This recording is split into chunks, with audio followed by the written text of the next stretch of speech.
Kita beralih ke informasi lain, rombongan Komisi 3 DPR RI yang dipimpin Wakil Ketua Komisi Ahmad Syahroni mendatangi Mapolda Sumatera Barat. Rombongan datang untuk rapat dengar pendapat terkait tewasnya Kompol Anumerta Rianto Ulil Ansar yang ditembak sesama polisi.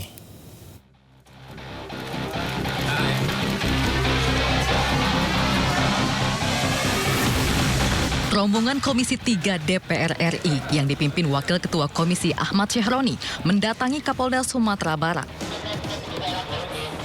Rombongan datang untuk merapat dengar pendapat terkait tewasnya Kompol Anumerta Rianto Ulil Ansar yang ditembak sesama polisi.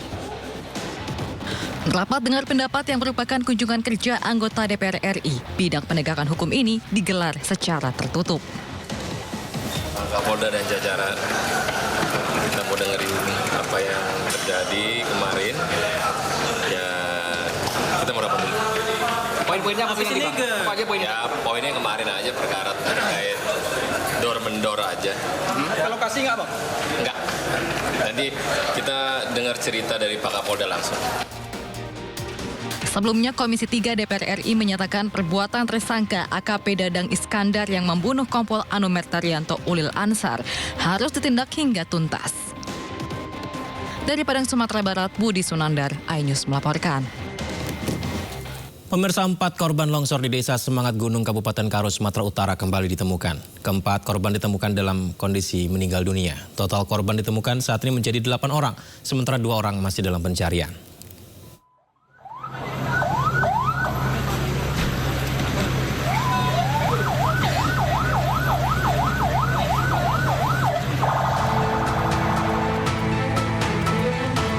Empat korban longsor di Desa Semangat Gunung kembali ditemukan. Keempat korban ditemukan dalam kondisi meninggal dunia. Total korban yang ditemukan kini menjadi 8 orang. Sementara 2 orang masih dalam pencarian. Sebelumnya sebanyak 10 warga dinyatakan hilang akibat tertimbun longsor yang terjadi di Desa Semangat Gunung, Kabupaten Karo, Sumatera Utara pada hari Sabtu. Saat ini tim gabungan melanjutkan pencarian terhadap 2 korban lainnya yang merupakan seorang ibu yang tengah mengandung dan seorang bayi berusia 8 bulan. Pihak kepolisian mengungkap saat ini tim gabungan juga fokus membuka akses jalan agar warga desa bisa beraktivitas kembali dan proses pencarian korban berjalan lancar. Sesudah tadi saya sebutkan 2 lagi. Itu jalur jalan, jadi supaya akses kegiatan masyarakat bisa aktif seperti semula. Sebelumnya longsor terjadi di Desa Semangat Gunung, Kabupaten Karo, Sumatera Utara. Longsor terjadi akibat hujan lebat yang melanda wilayah tersebut. Dilaporkan 10 orang tertimbun material longsor, serta ratusan warga desa terisolir akibat jalan penghubung desa tertutup material longsor. Dari Karo, Sumatera Utara, Eka Hetriansyah, iNews melaporkan. 4 kabupaten di Sumatera Utara terdampak banjir bandang. Banjir bandang disertai longsor juga memutus akses jalan dari Medan menuju Brastagi.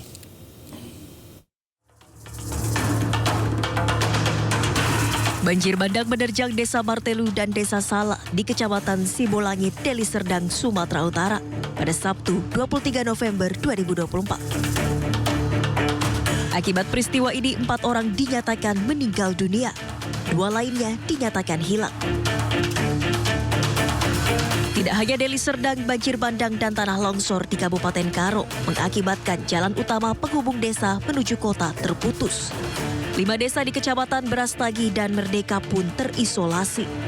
Akibat peristiwa ini 4 warga ditemukan meninggal dunia, 6 orang masih dinyatakan hilang.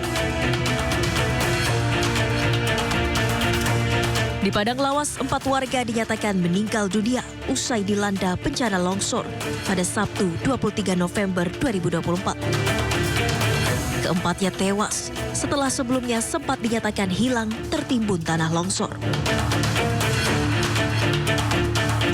Sementara di Tapanuli Selatan, banjir bandang menerjang sejumlah desa di Kecamatan Sayur Matinggi dan Batang Angkola pada Sabtu 23 November 2024. BPBD Tapsel mencatat 10 rumah hanyut terbawa arus banjir bandang. 2 orang tewas dan 76 warga terluka akibat peristiwa ini. Longsor juga memutus akses dari Kecamatan Brastagi menuju Kota Medan. Warga yang terlanjur lewat di jalur ini harus putar balik lantaran sama sekali tidak bisa diakses. Kini jalan sudah bisa dilalui secara perlahan. Jenazah Kompol Anumerta Rianto Ulil, korban penembakan oleh Kabakops Polres Solok Selatan dimakamkan di Taman Makam Sirina Pase, Makassar. Pemakaman secara dinas kepolisian diwarnai isak tangis keluarga.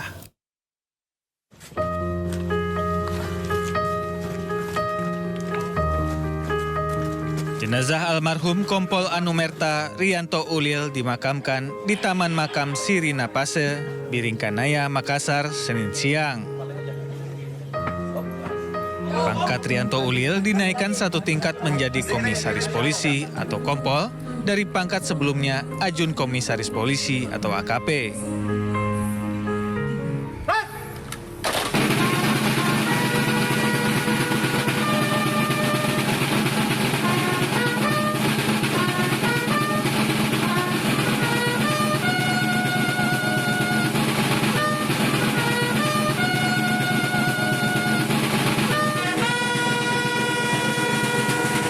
Proses pemakaman dilakukan secara upacara kematian dinas kepolisian. Keluarga kerabat dan rekan kerja almarhum datang untuk melihat prosesi pemakaman. Kepolisian Polda Sulawesi Selatan yang bertugas melakukan penghormatan terakhir dengan menembakkan tembakan salvo ke udara.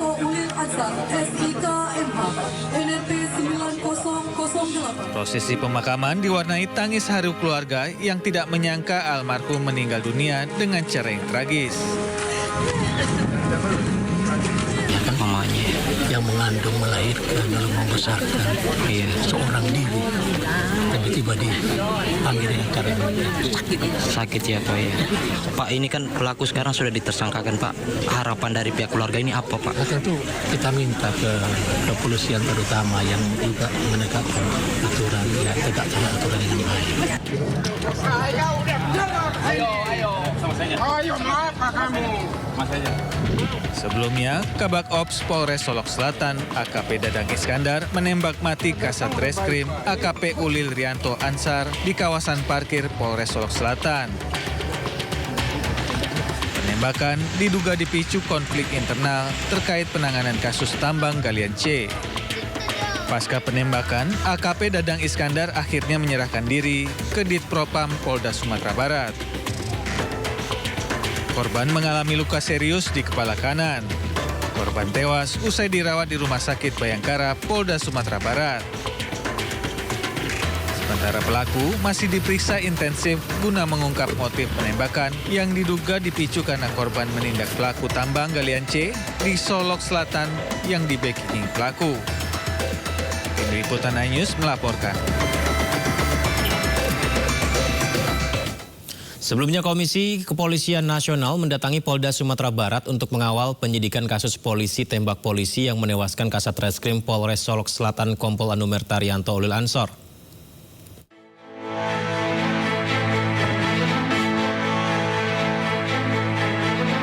Komisi Kepolisian Nasional Kompolnas RI dipimpin Ketua Harian Irjen Purnawirawan Arief Wicaksono menyambangi Polda Sumatera Barat untuk mengawal kasus penembakan Kasat Reskrim Polres Solok Selatan Kompol Anumerta Rianto Ulil Ansor oleh koleganya AKP Dadang Iskandar. Kedatangan Kompolnas ke Polda Sumbar untuk mendalami fakta dan kronologi dari kasus polisi tembak polisi. Kompolnas juga menemui langsung tersangka AKP Dadang Iskandar yang berada dalam kondisi sehat meski sempat tak mau makan. Yang pertama, kondisi tersangka sudah ada yang baik. Itu penting. Kenapa? Supaya dia bisa memberikan pertolongan secara pas. Ya kan? Nah, saya tadi sudah mengatakan kepada Pak Kapolda, saya sudah yakin. Jadi saya hanya melihat. Karena saya tidak akan masuk ke dalam substansi daripada penyidikan. Karena maksud saya sejauh memastikan bahwa penyidikan itu berjalan dengan sesuai dengan SOP. Selain mendatangi Polda Sumbar, Kompolnas juga akan mendatangi TKP penembakan di Polres Solok Selatan untuk investigasi lebih mendalam. Kompolnas berkomitmen untuk memastikan proses hukum dari kasus yang melibatkan aparat penegak hukum ini berjalan transparan dan dapat dipertanggungjawabkan. Dari Padang, Sumatera Barat, Budi Sunandar, iNews melaporkan. 3 lokasi tambang ilegal di Solok Selatan berhasil diungkap oleh Kompol Anumerta Rianto Ulil Ansar. Pengungkapan tambang ilegal tersebut merupakan penindakan atas laporan pemerhati lingkungan yang menganggap tambang ilegal merusak lingkungan.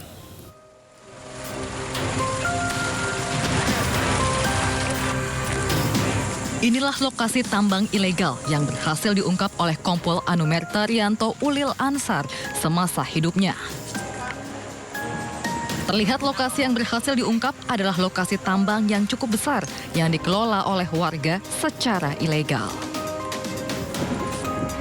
Pengungkapan 3 lokasi tambang ilegal tersebut merupakan kelanjutan dari laporan Walhi terhadap penambang ilegal yang dianggap merusak lingkungan. Kini lokasi tambang ilegal yang berhasil diungkap tersebut ditutup selamanya. Sementara itu, menurut Kapolda Sumatera Barat Irjen Pol Suharyono menyampaikan, Kompol Anumerta Rianto Ulil Ansar sudah 3 kali melakukan penindakan tambang ilegal di Solok Selatan dan mendapat penghargaan atas kerja kerasnya mengungkap tambang ilegal.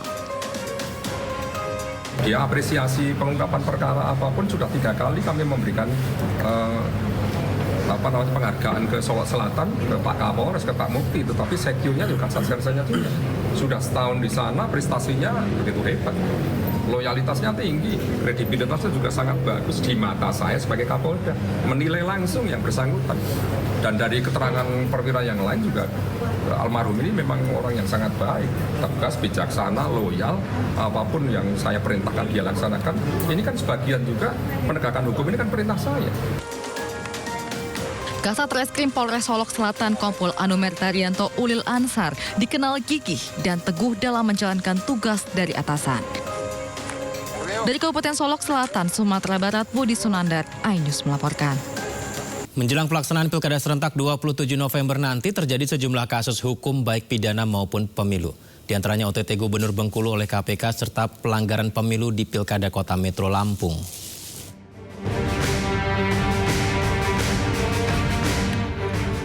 Pilkada serentak 2024 diwarnai oleh sejumlah kasus pelanggaran yang terbaru terjadi dalam Pilkada Bengkulu. Gubernur Bengkulu Rohidin Mersyah terjaring operasi tangkap tangan atau OTT bersama dengan 2 pejabat Pemprov Bengkulu. Dalam OTT tersebut, KPK berhasil amankan total 7 miliar rupiah yang ditemukan di 4 lokasi berbeda. Rohidin yang juga merupakan calon gubernur petahana Bengkulu ditetapkan sebagai tersangka atas dugaan pungutan pegawai dan gratifikasi untuk pendanaan pilkada. Rohidin ditahan selama 20 hari terhitung sejak 24 November 2024 hingga 13 Desember 2024. Rohidin bersama 2 pejabat Pemprov Bengkulu lainnya dikenakan pasal 12 huruf E, pasal 12B Undang-Undang Pemberantasan Tindak Pidana Korupsi dan pasal 55 KUHP. Sebelumnya pelanggaran pilkada juga terjadi di Lampung. Masa pendukung calon wali kota dan wakil wali kota Metro nomor urut 2, Wahdi Sirajudin dan Komaruzaman menggeruduk kantor KPU Metro Lampung. Masa meminta klarifikasi KPU Metro terkait pembatalan kepesertaan pasangan Wahdi Sirajudin, Komaruzaman. Diketahui pasangan Wahdi Sirajudin Komaruzaman didiskualifikasi sebagai peserta Pilkada Kota Metro karena terbukti melakukan pelanggaran pemilu. Komaruzaman terbukti telah menyalahgunakan wewenangnya sebagai pejabat dalam kegiatan pemerintah untuk berkampanye pada 19 September lalu. Kala itu Komaru yang menjabat sebagai wakil wali kota mengajak masyarakat penerima bansos untuk kembali memilih Sirajudin sebagai wali kota. Kita ke informasi lainnya, KPK menunjukkan sejumlah barang bukti terkait OTT yang melibatkan Gubernur Bengkulu Rohidin Mersyah. Salah satu buktinya adalah amplop bergambar paslon Rohidin Meriani di kampanye Pilkada Bengkulu lalu.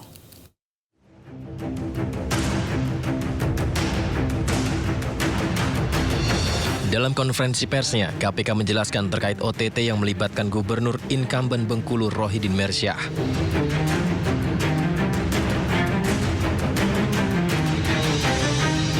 KPK memperlihatkan sejumlah barang bukti.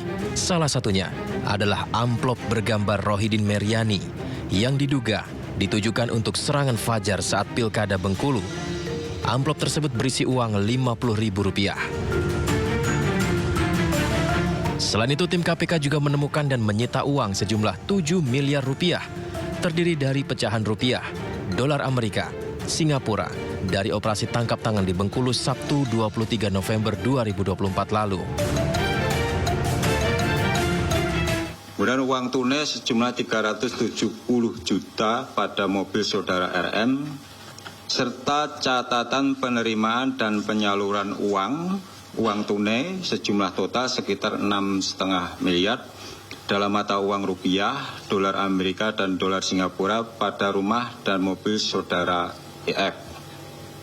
Sehingga total uang yang diamankan pada kegiatan penangkapan ini adalah sejumlah sekitar 7 miliar rupiah.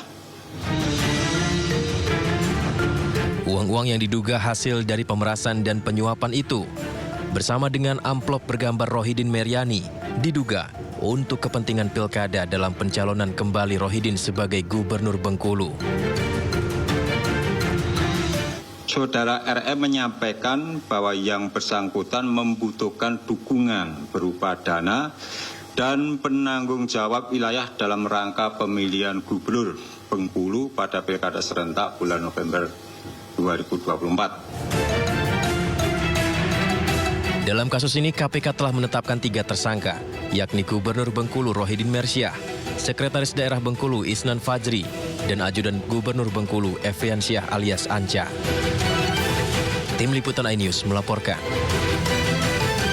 Pemirsa, kasus OTT Gubernur Bengkulu Rohidin Mersyah membuat kita bertanya-tanya ya. Rohidin yang mencalonkan diri kembali menjadi Gubernur Bengkulu ditangkap hanya beberapa hari sebelum hari pencoblosan Pilkada 27 November nanti. Nah, lalu bagaimana nanti jika ia menang dalam Pilkada? Apakah otomatis gugur atau ada proses lagi berikutnya? Kita akan membahasnya bersama dengan peneliti Perludem Haikal. Saya sapa. Selamat malam. Assalamualaikum Mas Haikal. Apa kabar? Sehat selalu ya? Selamat malam Mas. Waalaikumsalam Mas Yudi. Baik, kami juga sudah mengundang Ketua dan Komisioner KPU, Mas Haikal, dan juga pemirsa, namun sayang mereka belum memberikan respon. Baik, Mas Haikal, mungkin perlu dijelaskan terlebih dahulu dan juga memberikan edukasi kepada masyarakat, apakah OTT ini akan berpengaruh terhadap pencalonan Rohidin Mersyah dan pasangannya Meryani di Pilkada Bengkulu, Mas? Ya, tentu kalau kita melihat ya, tentu dengan penetapan status terhadap tersangka terhadap yang bersangkutan di beberapa hari sebelum pelaksanaan pemungutan suara, hal itu menyebabkan KPU itu tidak lagi memiliki waktu untuk kemudian melakukan perubahan terhadap surat suara. Artinya surat suara yang tetap mencantumkan yang bersangkutan dengan pasangannya di dalam pemilihan Gubernur Bengkulu ini akan tetap digunakan di dalam daripada tanggal 27 nanti. Namun apakah kemudian pencalonannya juga dibatalkan? Kalau kita merujuk kepada Undang-Undang Pilkada, ya memang tidak ada kemudian aturan yang mengharuskan KPU membatalkannya gitu ya. Yang ada malah kemudian diatur terhadap calon kepala daerah atau kandidat calon kepala daerah yang kemudian berstatus tersangka di dalam proses penyelenggaraan pilkada itu akan tetap tidak dicabut status pencalonannya, namun kemudian apabila nanti terpilih atau potensi terpilih, maka kemudian akan ada proses yang harus dijalani. Apabila statusnya tetap menjadi tersangka, maka yang bersangkutan tetap akan dilantik, namun apabila kemudian statusnya berubah menjadi terdakwa, itu akan dilakukan pemberhentian seketika setelah dilakukan pelantikan. Hal itu kemudian diatur secara jelas di dalam pasal 164 ya Undang-Undang Pilkada. Dan kami juga melihat bahwa kalau kita merefer kembali ya, mengingat kembali berbagai proses-proses pilkada di tahun-tahun sebelumnya, memang hal seperti ini kan bukan pertama kali terjadi. Misalnya di tahun 2018 KPK juga pernah menetapkan status tersangka terhadap calon Bupati Jombang dan juga calon Bupati Subang yang pada saat itu juga berasal dari petahana. Dan mekanisme ini yang kemudian digunakan untuk tetap menjalankan ya proses yang kemudian sudah berjalan di dalam penyelenggaraan pilkada ini. Artinya jika ada pertanyaan mengenai kertas suara pencoblosan, itu berarti tidak harus dirubah oleh KPU daerah Bengkulu karena itu tetap sah ya? Karena dalam undang-undang juga tidak mempermasalahkan hal itu ya, Mas? Ya, jadi karena penetapan status tersangkanya ini sudah di dalam proses penyelenggaraan pilkada, dan apalagi itu terjadi beberapa hari ya sebelum pelaksanaan pemungutan suara, artinya kan logistik itu sudah dicetak, logistik itu sudah didistribusikan dan hanya tinggal diantar saja ya, diantar saja kepada TPS-TPS ataupun kepada kelurahan-kelurahan. Nah, artinya memang tidak ada lagi waktu yang cukup untuk kemudian melakukan perubahan terhadap kertas suara tersebut, maka kertas suara yang sudah dicetak tersebut itu akan tetap digunakan. Terlebih seperti yang saya sampaikan tadi, di dalam Undang-Undang Pilkada sendiri sudah diatur bahwa apabila di dalam proses penyelenggaraan pilkada itu salah satu misalnya atau ada pasangan calon yang kemudian ditetapkan tersangka oleh aparat penegak hukum, maka ada mekanisme yang bisa dijalankan. Salah satunya seperti tadi itu, mekanismenya adalah dengan tetap ya mengikutkan yang bersangkutan ke dalam proses pemilihan suara, pemungutan suara. Namun kemudian apabila nanti terpilih, yang bersangkutan itu akan diberhentikan apabila statusnya sudah berubah menjadi terdakwa. Atau dalam konteks ini sudah masuk ke dalam proses pengadilan gitu. Berarti itu sudah ada aturannya ya, Mas Haikal. Artinya ketika sekarang prosesnya terus berjalan, meskipun dia sudah tersangka, tapi ternyata pemenang, itu tetap berjalan seperti proses mekanisme sebelumnya. Apabila terdakwa, baru masuk ke mekanisme yang lain. Ya, memang aturan ini sudah diatur di dalam Undang-Undang Pilkada. Selain tetap ya, walaupun tetap bisa mengikuti proses, tetap bisa berkandidasi, namun memang ada kewajiban bagi KPU untuk kemudian menginformasikan. Jadi bukan berarti ketika yang bersangkutan tetap dipersilahkan ikut dan juga kemudian kertas suara yang tidak diubah, itu tidak ada informasi yang disampaikan kepada masyarakat. Tetapi KPU memiliki kewajiban untuk mengumumkan bahwa calon nomor sekian yang bersangkutan ini sudah kemudian ditetapkan atau telah ditetapkan menjadi tersangka oleh misalnya dalam kasus ini adalah KPK. Nah, informasi itu yang kemudian harus disampaikan kepada masyarakat. Agar apa? Agar masyarakat mengetahui bahwa walaupun surat suara yang tidak berubah, tetapi masyarakat diberikan informasi bahwa yang bersangkutan adalah seorang tersangka dan sedang dalam proses menjalani proses hukum, sehingga itu menjadi pertimbangan bagi masyarakat untuk kemudian apakah ingin memilih ataukah tidak. Dan kalau kita lihat lagi di dalam undang-undang, kalau kami menilai dengan adanya ketentuan di pasal 164 itu memang menjadi jalan keluar, karena kita harus memahami bahwa ada anomali yang mungkin terjadi di masyarakat, terutama pemilih di Indonesia ya. Walaupun misalnya sudah disampaikan bahwa yang bersangkutan adalah bermasalah hukum ya, bermasalah secara hukum, tetapi kita tidak bisa menutup mata, tetap ada yang ingin memilih ya yang bersangkutan, dan mungkin saja itu berujung kepada kemenangan gitu. Sehingga pasal 164 tadi seperti saya jelaskan bahwa mengatur apabila yang bersangkutan yang sedang menjalani proses hukum tersebut menang, maka ada proses yang harus dijalani, yaitu apabila sudah masuk ke dalam proses pengadilan atau sudah ditetapkan jadi terdakwa, maka seketika setelah beliau yang bersangkutan itu dilantik, itu akan diberhentikan. Oke, berarti KPU atau penyelenggara pemilu harus menginformasikan ya Mas ya, bukan membatalkan hasil pemilu tersebut apabila tersangkanya menang. Benar. Jadi bukan hasilnya yang dibatalkan, namun kemudian ketika dia nanti, karena kan dalam contoh dalam kasus ini kan yang tersangka kan hanya satu ya. Nah, jadi artinya apa? Artinya ketika yang bersangkutan seandainya nanti menang, beliau tetap dilantik, dan apabila statusnya sudah menjadi terdakwa, seketika setelah dilantik itu akan diberhentikan. Dan itu akan ada proses penggantian kepala daerah yang kemudian akan berjalan di sana. Dan kemudian ya kembali lagi bahwa penyorotan terhadap kasus ini menurut kami tidak hanya berkaitan dengan apakah ini akan batal ataukah tidak. Tetapi dalam konteks itu lebih luas bahwa ini juga menjadi potret praktik-praktik penyalahgunaan sumber daya negara itu memang nyata dilakukan dan akan semakin besar potensinya ketika yang berlaga adalah seorang petahana gitu. Jadi memang prosesnya itu sudah aturan hukum kita sudah menjamin dan juga sudah cukup mengakomodir kebutuhan-kebutuhan apabila terjadi kasus-kasus seperti ini. Nyata dan lumayan agak bikin resah juga Mas, karena ketika kemarin KPK mengumumkan uang-uang itu digunakan untuk kepentingan pilkada dan juga bahkan ada amplop dengan gambar paslon. Dan gimana tanggapannya Perludem? Ya, tentu ini yang kemudian selalu kita ingatkan ya, bahwa apalagi di pemilu Februari kemarin kan isu terkait dengan penyalahgunaan sumber daya negara ini sangat masif ya. Ada banyak sekali, walaupun ya kita pada akhirnya Mahkamah Konstitusi mengatakan bahwa tidak terbukti, tapi potensi itu tetap ada. Dan inilah adalah bentuk bukti ya, bahwa penyalahgunaan sumber daya negara itu sangat potensial terjadi mendekati masa-masa pemilu ataupun pilkada.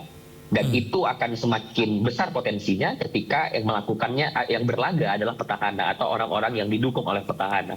Oleh karena itu bagi kami, langkah seperti apa yang dilakukan oleh KPK ini adalah langkah yang sangat baik dan tentu tidak boleh hanya berhenti di dalam kasus-kasus tertentu saja. Tetapi ini harus kemudian dilihat sebagai suatu fenomena yang mungkin secara umum atau secara global terjadi ya. Sehingga Bawaslu harus bekerja sama dengan KPK ketika menemukan dugaan-dugaan atau temuan-temuan awal, harus berkoordinasi agar kemudian proses hukumnya itu bisa dilaksanakan. Karena kami juga memahami keterbatasan yang dimiliki oleh Bawaslu itu seringkali menyebabkan proses hukum yang harusnya bisa berjalan, namun kemudian sulit dilakukan karena kekurangan bukti dan sebagainya. Baik, satu lagi Mas Haikal. Ini kemarin pengacara dari RM ya, saat di KPK dia mengkritik KPK melakukan tindakannya di masa tenang dan ini akan menguntungkan pihak lainnya. Tapi beberapa waktu yang lalu memang KPK pernah sih menyampaikan bahwa mereka tidak akan terlalu melakukan tindakan-tindakan yang akan bisa mengunggulkan atau menguntungkan paslon lainnya, lawan paslonnya begitu. Nah, emang di masa tenang ini ada aturannya Mas, tidak boleh kita dari pihak penyelenggara hukum seperti KPK untuk melakukan tugasnya dan berpengaruh pada paslon di pilkada. Saya rasa itu merupakan satu pandangan yang keliru juga ya untuk mengatakan bahwa aparat penegak hukum tidak akan terlalu aktif misalnya untuk kemudian menggali dugaan-dugaan pelanggaran hukum yang dilakukan oknum-oknum atau aktor-aktor yang berkaitan dengan pilkada. Kami menilai bahwa itu harus menjadi proses yang berbeda. Ketika memang ada dugaan pelanggaran hukum yang dilakukan, dan itu bersifatnya adalah individu, jadi kita harus melepaskannya gitu. Jadi tidak bisa kita kaitkan karena dia individu. Misalnya seorang individu melakukan diduga melakukan perbuatan melawan hukum, lalu kemudian karena dia mencalonkan diri sebagai calon kepala daerah, maka tidak diproses gitu. Itu kan merupakan pandangan yang keliru ya. Artinya aparat penegak hukum tidak kemudian harus memikirkan apakah ini sedang berjalan pilkada atau tidak, tetaplah melakukan proses hukum terhadap orang-orang yang diduga melakukan pelanggaran hukum tanpa kemudian mempertimbangkan terlalu banyak hal-hal yang berkaitan dengan isu politiknya gitu. Apakah kemudian ini akan menguntungkan satu pasang calon dan tidak? Menurut kami yang paling harus diperhatikan adalah bagaimana kemudian penegakan hukum itu dijalankan dan juga menyampaikan pesan kepada masyarakat bahwa yang bersangkutan ini memang adalah orang yang berproblematik terhadap hukum gitu. Baik, Mas Haikal terima kasih banyak sharing wawasannya untuk kita semuanya. Tentu saja kita berharap agar pilkada berjalan dengan lancar dan juga kita dukung KPK ya, karena ini uang kita semua yang digunakan kalau memang ada penyalahgunaan. Terima kasih Mas, selamat malam. Assalamualaikum. Selamat malam, terima kasih Mas Yudi.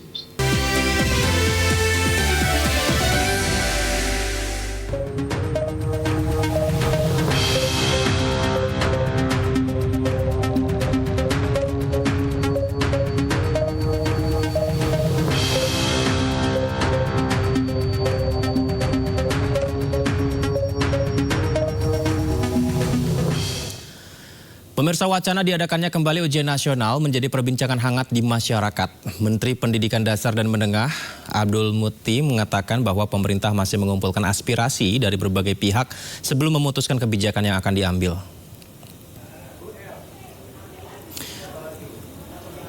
Ya, pemirsa, Abdul Muti menyampaikan pemerintah belum mengambil keputusan final terkait penyelenggaraan kembali ujian nasional. Saat ini pihaknya sedang mendengarkan masukan dari masyarakat serta berbagai pemangku kepentingan pendidikan untuk mempertimbangkan langkah terbaik dalam menyusun kebijakan. Isu pengembalian ujian nasional menuai pro dan kontra di kalangan masyarakat. Beberapa pihak menilai ujian nasional dapat menjadi tolak ukur standar pendidikan. Sementara pihak lain mengkhawatirkan ketidaksetaraan, menimbulkan beban psikologis terutama di siswa yang ada di pedalaman, yang memiliki fasilitas berbeda dengan sekolah yang ada di kota-kota besar.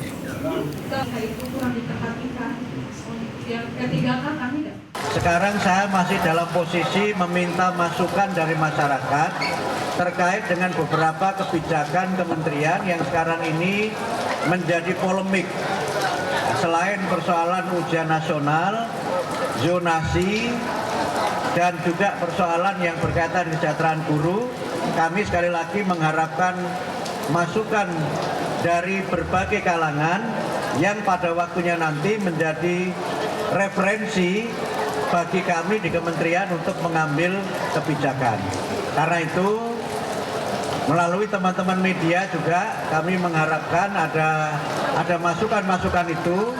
Bahkan kalau boleh saya menyampaikan sekarang, nanti juga kami akan ada pertemuan khusus dengan para pemimpin redaksi, media cetak, media elektronik, dan juga media sosial untuk memberikan masukan kepada kami berdasarkan pantauan teman-teman media di lapangan. Namun survei terbaru Federasi Serikat Guru Indonesia atau FSGI menyebut mayoritas guru setuju UN dihapus dan PPDB zonasi dipertahankan. Dari survei diketahui ada 87,6% responden setuju UN dihapus, sisanya setuju UN digelar. Kemudian terkait zonasi, 72,3% responden setuju PPDB sistem zonasi dipertahankan dan sisanya setuju zonasi dihapuskan.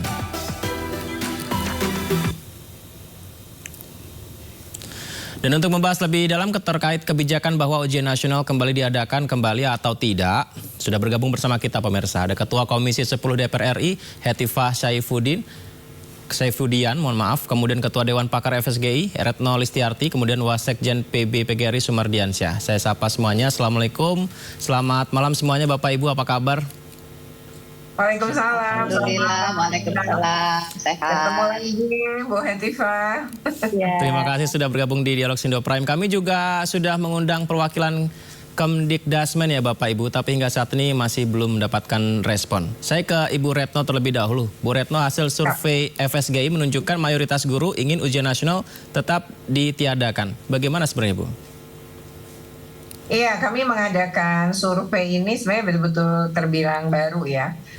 Jadi baru seminggu ini, kemudian kami buka selama 5 hari menggunakan Google Form dengan diikuti oleh 912 guru. Dan dari situ kemudian kami hanya menanyakan 2 hal sebenarnya. Jadi apakah setuju gitu ya dengan misalnya pemberlakuan kembali ujian nasional.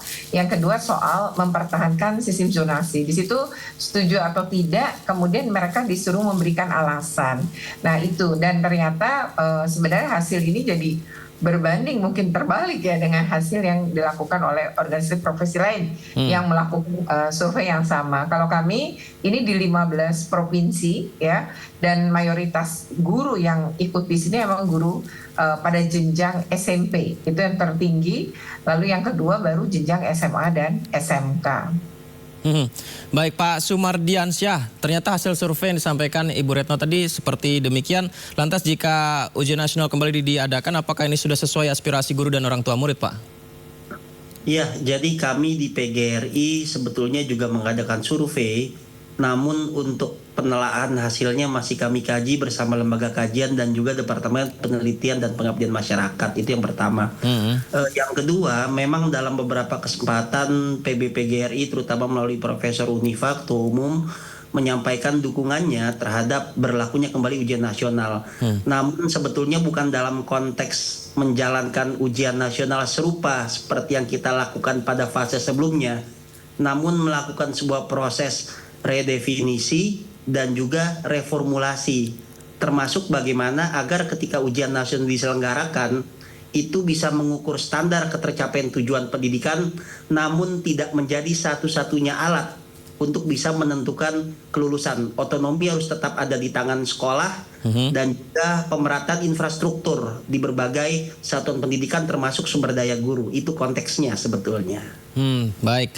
Lantas Bu Hetifah, kalau kita lihat memang Menteri Mendikdasmen kita Abdul Muti pun mempertimbangkan dengan banyak pertimbangan ya Bu Hetifah ya, melihat apakah pemerataan, apakah mempengaruhi psikologis, efeknya seperti apa ujian nasional. Teman-teman dari Komisi 10 seperti apa Bu Hetifah? Kebetulan ya, saya tadi pagi juga bersama Mbak Retno dan teman-teman PGRI juga ya. Selamat Hari Guru nih ngomong-ngomong. Selamat Hari Guru. Dan hari ini produktif sekali ya Pak Mendikdasmen mendengarkan banyak masukan-masukan dari berbagai perspektif terkait dengan wacana pemberlakuan kembali UN yang mungkin agak mengemuka nih ya sekarang. Nah, kami dari Komisi 10 juga sama ya posisinya, kami pun mendorong agar Menteri lebih banyak mendengar terlebih dahulu dan melakukan evaluasi yang cermat sebelum mengatakan akan memberlakukan sesuatu yang sifatnya berdampak jangka panjang dan luas. Nah, sekarang apa yang dimaksud dengan ujian nasional ini tentu saja adalah salah satu instrumen ya untuk digunakan dalam rangka kita menstandarisasi mutu pendidikan secara nasional. Nah, mungkin seperti kita juga semua ketahui pada saat ini memang UN sudah tidak diberlakukan, tapi kita ada yang namanya asesmen nasional. Nah, sebetulnya asesmen nasional ini tidak persis sama dengan UN, gitu ya, karena AN ini mengutamakan pemetaan mutu pendidikan, tetapi kalau UN ini kan diberlakukan kepada semua peserta didik ya, jadi lebih untuk mengukur hasil belajar individu dari setiap peserta didik. Nah, jadi kita juga harus ingat gitu ya, dulu kan UN ini sudah mengalami berbagai perubahan juga ya Mbak Retno ya. Dan dari mulai dulu tuh UN satu-satunya penentu kelulusan gitu kan, hingga akhirnya kemudian betul-betul dihapus total. Nah, waktu dihapus total juga banyak sekali yang bergembira ya kalau seingat saya gitu pada saat tahun 2020 itu. Jadi kita perlu apa yang Pak Menteri tadi sampaikan, kita juga tetap ya di satu sisi belajar dari sejarah. Jadi apa hal-hal yang kita anggap sebagai satu kelemahan dari satu kebijakan ya tentu jangan diulangi. Tapi kita juga jangan terlalu mengglorifikasi satu kebijakan seolah-olah itu tidak bisa diubah juga. Nah, jadi sekarang memang proses, saya kira saya mensupport gitu ya bahwa ini adalah proses untuk melakukan suatu perbandingan metodologi, kemudian juga kita lakukan suatu evaluasi, kemudian apakah nanti akan dilakukan penyempurnaan dari satu proses assessment yang sekarang sudah berlaku, ya tentu memang itu wajib harus seperti itu gitu ya. Jadi kita tidak stagnan, tetap melakukan suatu kajian dan memang jangan terlalu lama juga ya, karena kan tahun 2025 sudah dekat nih ya. Kalau misalnya kita juga ingin segera melakukan, maka keputusan-keputusan perlu dilakukan secara cepat juga, tetapi cermat. Baik, Bu Retno, kalau ujian nasional diselenggarakan kembali, sebenarnya apa sih pertimbangan yang harus benar-benar diperhatikan dan apa sih hal negatif yang akan berdampak ketika ujian nasional diberlakukan kembali? Karena kan ini tahun-tahun sebelumnya kan juga sebelum kurikulum yang sekarang ya, ini sudah diselenggarakan ujian nasional. Iya, pertama saya sepakat dengan Bu Hetifah bahwa perlu ada kajian, perlu ada mendengarkan pendapat banyak pihak gitu ya. Jangan kemudian terburu-buru mengubah gitu atau terburu-buru melakukan, tapi nanti malah berdampak buruk karena akhirnya yang menjadi korban itu selalu guru dan para peserta didik. Yang kedua, sebenarnya kalau mau melakukan terkait dengan ujian nasional, itu sebenarnya kalau kita berbicara keputusan Mahkamah Agung terakhir ya terkait dengan citizen lawsuit, itu sebenarnya Mahkamah Agung juga tidak melarang gitu ada ujian nasional, tetapi untuk dilakukan sebenarnya prinsipnya moratorium. Moratorium itu di situ tuh Mahkamah Agung memerintahkan, karena citizen lawsuit atau ujian nasional itu dimenangkan oleh penggugat. Jadi tergugat kan pemerintah kalah gitu di tingkatan 3 tingkatan pengadilan sampai kasasi. Nah, di dalam pengaturan itu kan sebenarnya disebutkan begini. Jadi MA itu memerintahkan kepada pemerintah untuk melakukan serangkaian perubahan. Di antaranya adalah peningkatan kualitas guru secara merata, kemudian sarana prasarana untuk pembelajaran juga secara merata. Ketiga adalah informasi. Jadi informasi terkait apapun itu harus rata di seluruh Indonesia juga. Kemudian yang ketiga adalah jika nanti kebijakan ini ada dampak, maka pemerintah harus bertanggung jawab, misalnya dampak psikologis pada anak-anak, itu harus membantu terkait dengan pemulihan. Dan yang keempat yang terakhir sebenarnya di situ ada perintah untuk mengevaluasi juga sistem pendidikan, jadi mengkaji kembali sistem pendidikan. Jadi itu keputusan yang ada menurut saya. Tadi si Pak Menteri ya di dalam pertemuan di Hotel Pullman ini dia mengatakan bahwa mau patuh pada peraturan perundangan. Kalau patuh berarti pakai undang-undang Sidiknas ya. Nah, dalam undang-undang Sidiknas itu sebenarnya yang dilakukan tadi Bu Hetiva bilang pemetaan bisa di ANBK kan sudah dilakukan. Tapi kalau terkait dengan siapa yang kemudian menilai murid, memang di dalam Undang-Undang Sidiknas itu pasal 5 masih disebutkan bahwa itu adalah hak prerogatifnya guru. Nah, tapi ya kalau kembali nih ya kepada tadi pakai aturan plus pakai keputusan Mahkamah Agung itu kan juga harus dihormati nih ya. Nah, dari keputusan Mahkamah Agung itu sebenarnya boleh, tapi melakukannya udah belum nih. Nah, dan itu tidak bisa dilakukan secara paralel, tapi harus dilakukan dulu, baru dilaksanakan. Itu baru ada standarnya. Jadi semua distandarkan dulu. Dan sebenarnya kalau kita tadi menyinggung PPDB, nah PPDB itu adalah upaya menstandarkan tadi. Jadi ini adalah bagian dari melaksanakan perintah Mahkamah Agung juga sebenarnya itu dalam keputusan itu. Jadi ini menstandarkan sekolah-sekolah itu sama, sekolah-sekolah negeri milik pemerintah itu ya sama, nggak ada lagi sekolah favorit, nggak ada, itu semua berkualitas sama. Nah, bisa itu kemudian distandarkan. Jadi kalau itu memang sudah oke nih, apalagi misalnya sudah di standar badan akreditasi juga melakukan standar, misalnya A ya, akreditasinya A, silahkan untuk yang akreditasi A, kemudian dengan standar sama boleh melakukan, nggak apa-apa juga menurut kami gitu. Tapi berkaitan dengan soal dan lain-lain itu jangan sampai kita mengulang catatan-catatan buruk di masa lalu. Saya sepakat dengan Mbak Hetiva. Jadi kalau itu bagus, silakan aja dipertahankan, tetapi kalau enggak kan kita harus jujur mengevaluasi juga. Nah, lalu kemudian kekurangannya di mana? Kan jangan kemudian mengganti habis-habisan.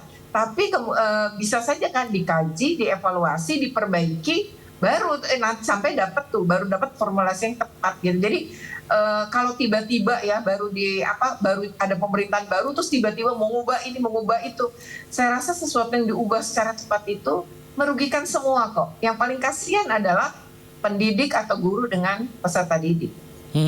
Baik, Pak Sumardiansyah, apakah menilai hasil belajar siswa satu-satunya melalui ujian nasional, Pak Sumardiansyah? Jawabannya ditahan dulu, Pak. Kita jeda terlebih dahulu, Bapak Ibu sekalian. Setelah jeda, Sindo Prime akan segera kembali, pemirsa. Tetap bersama kami.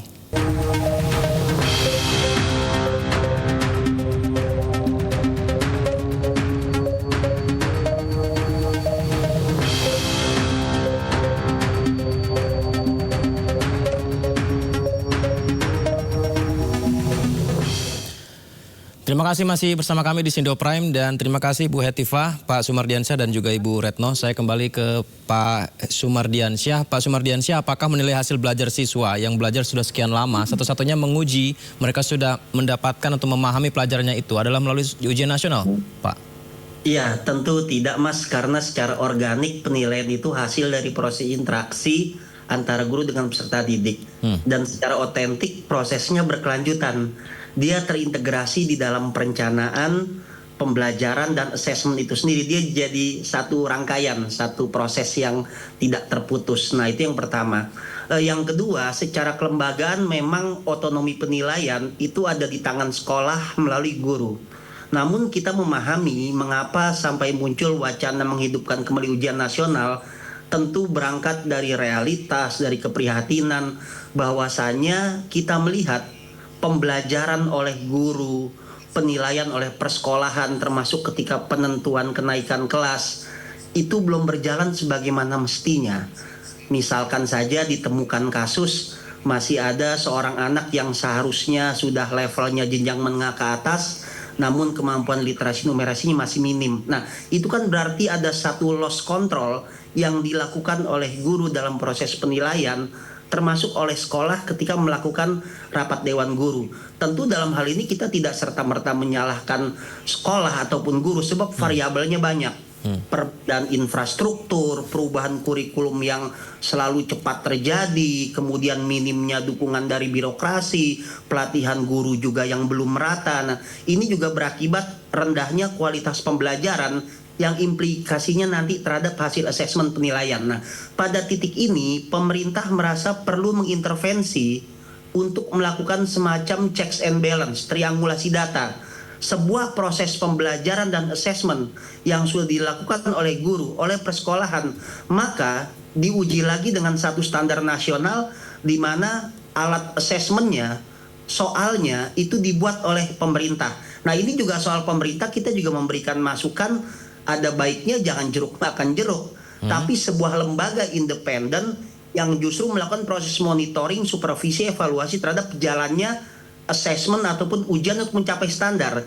Apapun itu, hari ini kita punya assessment nasional ANBK, sebelumnya kita punya ujian nasional, tapi rasanya perlu ada satu tes terukur yang bersifat sentralisasi dan itu mengacu kepada standar-standar yang ada. Bisa saja misalkan assessment nasional yang hari ini sifatnya hanya berupa sampling diujikan secara terbatas, nanti kita perluas jangkauannya sehingga betul-betul bisa memetakan tingkat literasi, numerasi, dan juga karakter anak didik kita. Nah, konteks itulah yang sebetulnya PGRI inginkan agar terjadi proses check and balance, proses triangulasi data untuk bisa mengimbangi, untuk bisa saling mengevaluasi apa yang sudah terjadi di sekolah, bagaimana tanggung jawab negara terkait dengan standar nasional pendidikan, dan juga keterlibatan lembaga independen tadi, sehingga nanti antara lembaga independen melakukan fungsi pengawasan, penyelenggaraan, negara juga nanti melakukan fungsi itu karena dia merupakan sebagai regulator, dan persekolahan juga nanti ikut ambil bagian di dalamnya. Namun sekali lagi proses adanya ujian secara terpusat oleh negara atau oleh lembaga independen, kami berpesan jangan sampai menserabut otonomi, kewenangan guru, kewenangan sekolah dalam memberikan satu kriteria penilaian terhadap peserta didiknya. Itu sebetulnya yang menjadi bagian paling prinsipil. Baik, Bu Hetifah, rumit juga ya kalau kita dengar apa disampaikan Pak Sumardiansyah, benar juga, Ya, tapi yang Ibu makanya. Retno sampaikan juga benar juga. Jadi ujian nasional perlu nggak ya buat siswa kita, Bu Hetifah?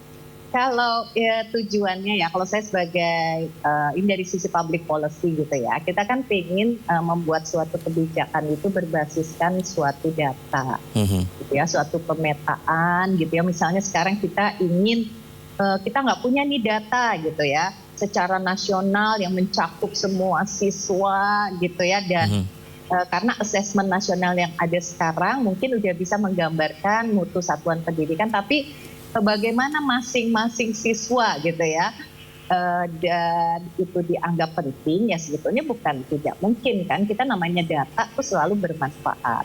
Tapi jangan sampai uang ratusan miliar ya, karena sekarang pun untuk membuat suatu sistem, apalagi kalau zaman dulu ya, UN dilakukannya tuh waktunya sama, soalnya sama.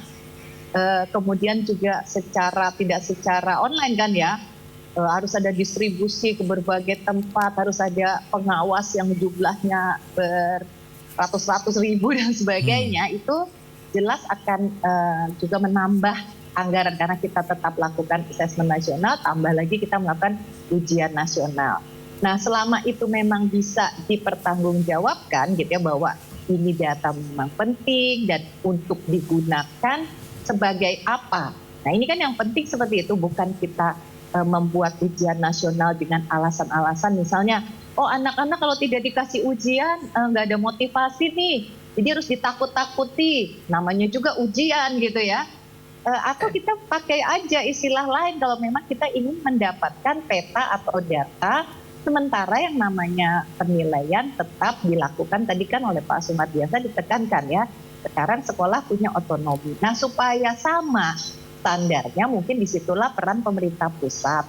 Mungkin melakukan pelatihan-pelatihan kepada sekolah-sekolah yang akan membuat penilaian terhadap hasil belajar siswa supaya caranya sama, gitu. Sehingga kita kemudian nanti bisa membandingkan satu sama lain. Karena ukurannya gitu kan, cara menilainya dan sebagainya tuh relatif itu seragam gitu. Tetapi bukan UN ke zaman dulu yang justru banyak kita kritik karena secara psikologis itu menjadi tekanan, bukan saja bagi siswa, bagi orang tua, bagi sekolah gitu ya, dan mengembalikan semacam kayak sentralisasi bahwa yang bisa menilai itu seolah-olah hanya pemerintah pusat saja gitu ya, secara terpusat gitu sih. Jadi harus ada inovasi atau terobosan sehingga data pemetaan itu kita dapat, tapi juga tidak membuat anak tertekan secara psikologis, ya kan? Dan data yang didapat itu memberikan sesuatu yang penting untuk pembuatan kebijakan ya bagi pemerintah. Baik, menarik sekali Bu Hetifah, terima kasih banyak. Juga terima kasih Pak Sumardiansyah dan Ibu Retno. Kalau bicara soal guru memang saya sendiri pun selalu rindu dengan guru-guru ketika saya sekolah dulu. Semoga saja guru di Indonesia semuanya semakin sejahtera dan pendidikan kita semakin baik. Terima kasih semuanya. Assalamualaikum, selamat malam. Ya, selamat malam Bu Hetifah, Bu Retno, terima kasih. Salam buat Bu Unifah ya, Pak Sumardiansyah. Ya. Sementara itu Mendikdasmen Abdul Muti kembali menegaskan kementerian akan menjamin keamanan para guru terbebas dari intimidasi. Kemendikdasmen juga menyepakati kerjasama dengan Polri agar penyelesaian kekerasan dalam pendidikan menggunakan jalur restoratif justice. Hal ini disampaikan Mendikdasmen dalam peringatan Hari Guru di Jakarta. Kementerian juga berusaha menjamin keamanan para guru agar dapat bekerja dengan tenang dan terbebas dari segala bentuk intimidasi dan tindakan kekerasan oleh siapapun. Guru juga tidak seharusnya melakukan tindakan kekerasan dalam bentuk apapun. Terkait dengan perlindungan guru, Kemendikdasmen akan menandatangani nota kesepahaman dan perjanjian kerjasama dengan Kepolisian Negara Republik Indonesia yang di dalamnya memuat kesepakatan agar masalah-masalah kekerasan dalam pendidikan diselesaikan secara damai dan kekeluargaan atau restoratif justice sehingga guru tidak menjadi terpidana.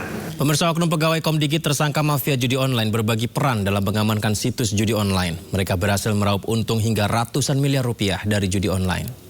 Kemudian dari pertemuan tersebut kami berhasil melakukan penangkapan terhadap pemilik website judi online tersebut atas nama inisial A, B, dan DPOC. Selanjutnya setelah melakukan pemeriksaan dan pengembangan didapati keterlibatan pelaku lain termasuk oknum dari internal Komdigi yang berperan untuk menjaga agar website tersebut tidak diblokir oleh sistem pemblokiran Komdigi. Hasil pengembangan kasus tersebut, kami telah berhasil melakukan penangkapan terhadap 22 orang tersangka lainnya dan menetapkan 3 orang sebagai DPO. Sehingga secara total kami telah menangkap 24 orang tersangka dan menetapkan 4 orang sebagai DPO. Adapun peran masing-masing tersangka dan DPO dapat dibagi dalam beberapa klaster dengan rincian. 4 orang berperan sebagai bandar, pemilik atau pengelola website judi, inisial A, BN, HE, dan DPOC. 7 orang sebagai agen pencari website judi online, inisial B, BA, HF, BK, DPOCH, DPOF, dan DPOC.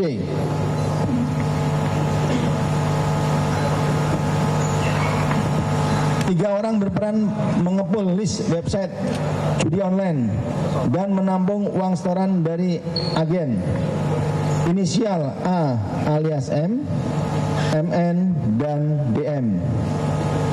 2 orang berperan memfilter, memverifikasi website judi online agar tidak terblokir. Inisial AK dan AC. 9 orang oknum pegawai Komdigi yang berperan mencari, mengcrawling website judi online dan melakukan pemblokiran. Inisial DI, FD, SA, YR, YP, RP, AP, dan RD. 2 orang berperan dalam melakukan TPPU, inisial D dan E. 1 orang berperan merekrut dan mengkoordinir para tersangka, khususnya tersangka inisial A alias M, AK, dan AJ, sehingga mereka memiliki kewenangan menjaga dan melakukan pemblokiran website judi inisial T. Polda Metro Jaya menyampaikan perkembangan kasus judi online yang melibatkan oknum pegawai Kementerian Komdigi. Total tersangka yang berhasil ditangkap berjumlah 24 orang dengan barang bukti yang diamankan 167 miliar rupiah.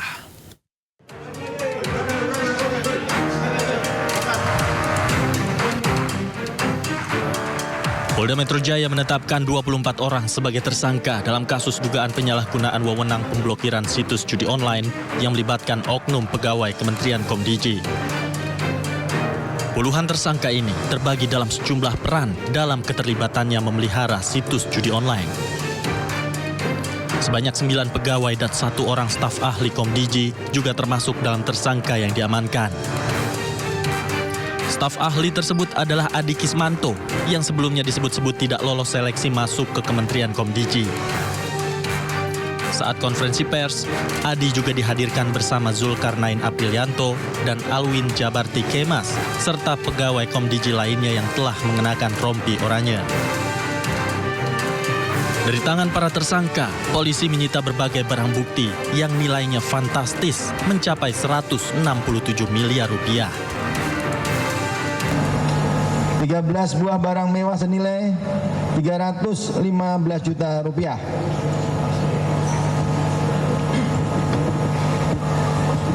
13 buah jam tangan mewah senilai 3.763 juta rupiah. 390,5 gram emas senilai 5.857 juta 500.000 rupiah. 26 unit mobil dan 3 unit motor senilai 22.930 juta rupiah. 22 lukisan senilai 192 juta rupiah. Polda Metro Jaya juga melibatkan PPATK untuk memblokir ribuan rekening dan 47 akun e-commerce milik tersangka untuk membekukan aset yang terkait dengan praktek judi online. PPATK juga terus mendalami aliran dana dari rekening tersebut, sehingga tidak menutup kemungkinan jika ada tersangka lain dalam kasus ini. Di Jakarta, tim liputan iNews melaporkan.